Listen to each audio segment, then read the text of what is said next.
So how did you get Anthony Hopkins to make his first action comedy? We had lunch. Lorenzo and I had lunch with he says, call me Tony, which I do. I'm in awe.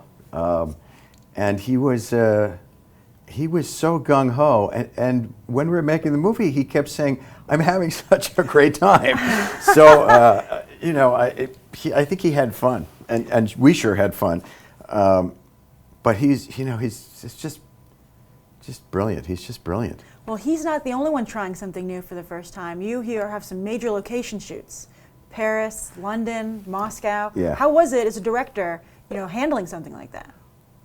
Well, in Paris, when they cater the meal, which is already like a 2-star meal, there's wine with the with the catering, which is just unheard of. But it was fantastic. The only thing is they honk their horns a lot. Really? Yeah, they Oh, get wow. angry if they're not used to traffic stopping. It's just different, you know. Mm-hmm. And Yeah, different it's a feel. different way of working. Well, you know, and talking of ways of working, you have directed the classic comedy Galaxy Quest, and also I felt the underrated Fun with Dick and Jane. I really liked that a lot. Oh, thanks. It was great. And then, but also you've done some really great television. You've done Curb Your Enthusiasm, Monk, Modern Family, Justified. Jeez, you've done some homework.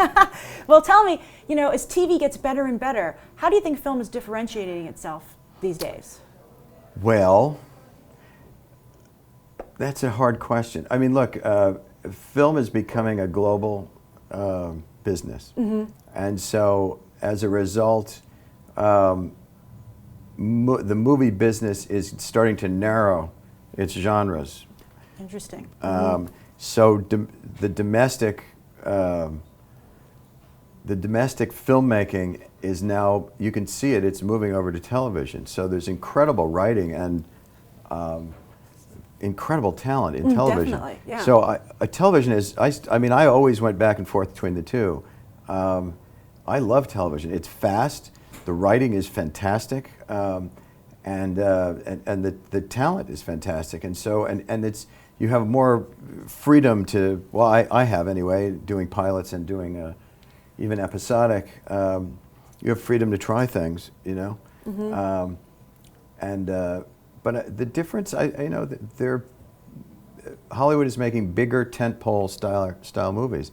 This summer is more big tentpoles, I think, than they've ever made. Yeah, it's making headlines. It's so crowded, Yeah. right? But I Yeah. mean, so speaking of a global appeal, is that on your mind when you're making the film with the locations and also bringing in Byung-hun Lee? Absolutely. Yeah.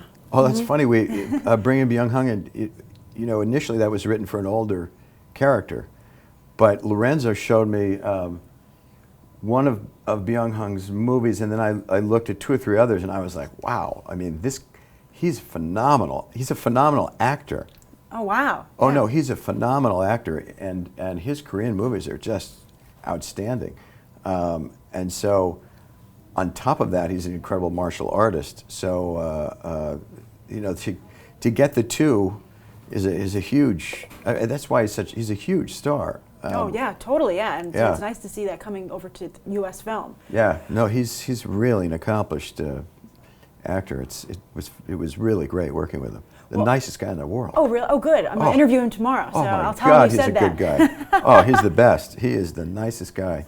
Well, And also, professional. It's just, oh good. The last question I wanted to ask you is that, you know, it used to be for a long time that you know, action movies were a young person's game, at least in front of the camera. But I think with Red, the first Red was so successful, you know, you can't just attribute that to the baby boomer generation getting older. So when you came on board, what in your mind is the appeal of the Red franchise? Why do you think it appeals to not just the same demographic as who's on screen? well, first of all, I didn't treat them as old people. I treated them as characters. Great, yeah. So I didn't look at them, you know, there really aren't any jokes about being old and ancient, although there might be 1 or 2. But That's very refreshing. But Yeah. but I looked at them as they're retired people who now have to get back in the game. So that's a great story because they have to come up, they have to compete against people half their age. So I looked at it as a story about these characters, not about young or old. And I think that the first Red did the same. So it's more about, do you like these characters and do you like putting them in jeopardy and watch them get out?